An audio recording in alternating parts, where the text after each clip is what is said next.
D'abord, permettez-moi d'abord au nom de son Excellence le Président de la République, au nom du Premier ministre, au nom de tout le gouvernement, vous saluer, mais surtout vous féliciter pour la qualité et l'extraordinaire travail que vous êtes en train de faire. Non seulement ça me réjouit d'avoir des compatriotes sénégalais faire des technologies, déployer des technologies innovées dans un secteur aussi vital que l'agriculture, nous, ça nous réjouit. Et ça rentre dans le cadre du plan et de la stratégie du nouveau gouvernement. Le Sénégal importe aujourd'hui plus de 340 000 tonnes de fruits et légumes. C'est l'équivalent de 66 milliards de francs CFA. Importer autant d'argent, importer autant de tonnage de fruits et légumes, c'est exporter des jobs. Aujourd'hui, nous sommes en train d'envisager de créer un concept de coopérative agricole communale pour installer des jeunes, des femmes dans des fermes très similaires comme ça, mais avec l'accompagnement des techniciens comme vous. L'agriculture est devenue une science. L'agriculture est devenue une précision. Si en plein champ, on peut se permettre d'atteindre des rendements de 40 à 50 tonnes, sous les serres, on peut aller jusqu'à 100 tonnes. C'est du simple au double.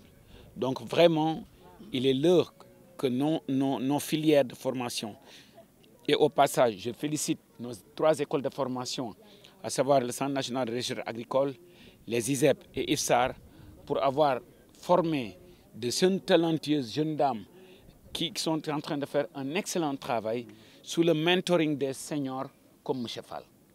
Sachez que je m'engage personnellement, comme le ministre, en tant que ministre, mais en tant que aussi citoyen sénégalais, que tout le ministère, et j'ai déjà donné des instructions à mes équipes, que la convention avec l'ANIDA, nous allons la signer, et je vais la signer avec vous, M. Fall, dans les 30 jours qui vont venir. Mais je ne vais pas m'arrêter là. Je vais aussi organiser une journée technique de dialogue entre ANIDA, AgroSeed et les CIPA, et en partenariat aussi avec nos amis de l'ambassade du Pays-Bas, pour voir comment la diplomatie économique entre le Pays-Bas et le Sénégal pour booster ce qu'on veut faire. Mais on ne va pas seulement s'arrêter sur la production. On va aussi pousser la réflexion pour savoir comment on peut avoir des fermes-usines pour aussi accompagner la transformation. Et aujourd'hui, moi je me réjouis de voir d'avoir des agro-industriels comme vous et qui sont en mesure de nous accompagner, non seulement sur la formation des jeunes, sur la production, sur la transformation, et nul ne doute que le Pays-Bas est une des plateformes tournantes de l'agro-industrie quand il s'agit de commercialisation. Et mon rêve, c'est de voir ce que l'Espagne est pour l'Europe, que le Sénégal soit ça pour l'Afrique. Et ce que vous êtes en train de faire est au cœur de notre stratégie.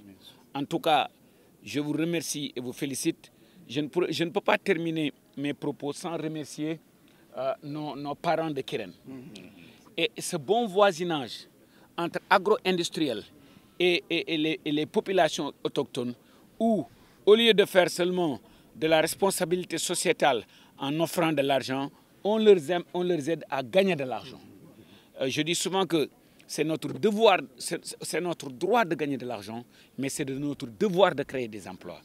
En tout cas, papa ñoo ngi lay gërëm di la sant te di la wax ne ministère bi dinañu ñu dellu si waat fii xool les 70 hectares yi nga xam ne nii des na fi nan la ñu mën a xoolee dans un partenariat entre le ministère, entre AgroSeed et entre aussi nos amis du Pays-Bas et aussi le secteur privé national. Parce que des fois, le plus souvent, dañuy fàtte le secteur privé national. Il y a des gens qui ont les moyens, peut-être ñàkk a xam moo tax ñuy def immobilier kese. Donc maa ngi invité le secteur privé national. Dinañ aussi organiser benn journée boo xam ne nii dañuy indi secteur privé national bi indi nit ñu mel ni ñoom monsieur Fall ou ñoom QVS indi leen yéen ñi nga xam ne nii yéenay population autochtone bi nga xam ne nii yéen moom suuf si ñu xool nag ministère bi nan la mën a boole yéen ñëpp ngeen lëkkaloo ba nga xam ne nii kenn du importer ti fruits ak légumes. Vous savez, j'ai fait 6 ans en Afrique de l'Est. Si vous allez dans un pays comme le Zimbabwe, vous voyez un grand fermier sud-africain qui a peut-être 700 000 hectares, mais qui exploite 5 000 hectares. Tous ces 5 000 hectares-là, ce sont des outgrowers, parce que les gens, je vois de temps en temps et très souvent des altercations entre des agro-industriels qui viennent parce qu'on a pris les terres. Point n'est besoin de prendre la terre. Si vous êtes un exploitant agricole, ce qui vous intéresse, c'est d'exploiter la terre et de commercialiser les outputs.